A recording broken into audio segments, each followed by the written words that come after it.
Okay, let's jump into Philippians 2. And we're not going to go too far into Philippians 2 because there's loads of great stuff to chat here. But I want to start with just an observation that Paul has expressed his joy, his rejoicing, even in his circumstances so far in this letter. But now he includes this really interesting phrase, complete my joy, implying that, yes, I'm happy, I'm at peace, I'm contented or satisfied with my situation.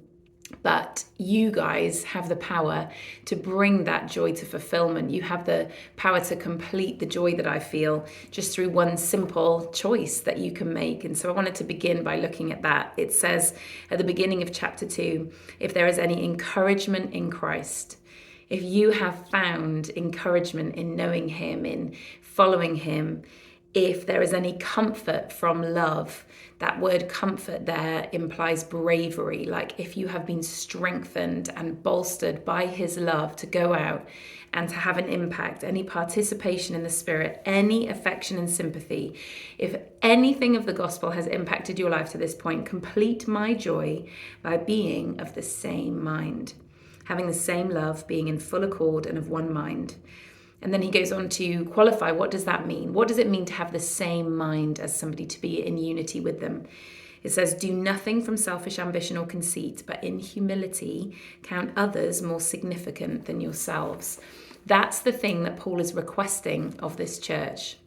Here is a man who has poured out his wisdom, who has sacrificed of his own life in order to give to them, who has been one who they know to be a leader, an example, generous, and he makes one request of them. And the one request that he makes of them is ultimately humility, but working itself out in unity. He says that if you could give me anything at this point in my life, be unified, be of one mind. And a lot of the book of Philippians can be summed up in this Greek word that I might say wrong, but it's koinonia, which really means fellowship. And I think we've simplified fellowship down to those 20 minutes after church when you hang out in your hospitality space and grab a coffee with somebody and ask them what they've done this week. But fellowship is so much deeper and richer than that. Fellowship is complete unity, it's partnership, it's joint participation in the things of the gospel, it's being yoked together. This word really, it's got much richer meaning than just community or knowing each other, spending time together. It's not just the way we love people within our church, it's the way that we extend our unity and our togetherness of vision to the people outside of the church. And it's almost like being yoked together with fellow believers. Paul says that's the thing that's going to complete my joy, is your fellowship, your unity together, your agreement. And so I'm reminded that there's joy in unity. There is joy in being connected to other believers and forwarding the vision, advancing the kingdom with other believers. But Paul goes on to remind them that that humility, that putting yourself second, putting others first and being of one mind with them, it's not unique to you. Jesus himself did it. We have this beautiful, very eloquent set of verses about Jesus's own experience and his own example of pouring himself out. We get this great picture of Jesus emptying himself, taking himself from heavenly places where he had access and right to so much, and putting himself at the bottom of the pile, putting himself here where he had access and right to so little in the world's eyes.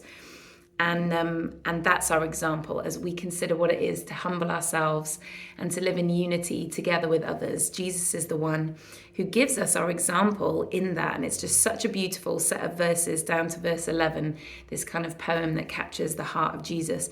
But in the time when this was written, there was so much Greek influence on the culture, and the Greeks really didn't value humility.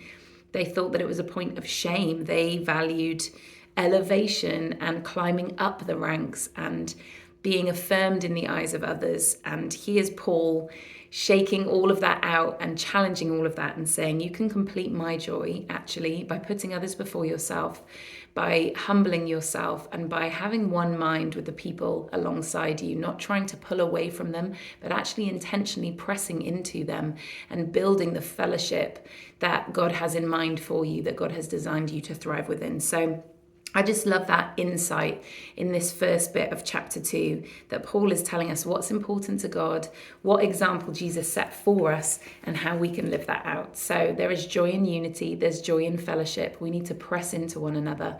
And I love that reminder today.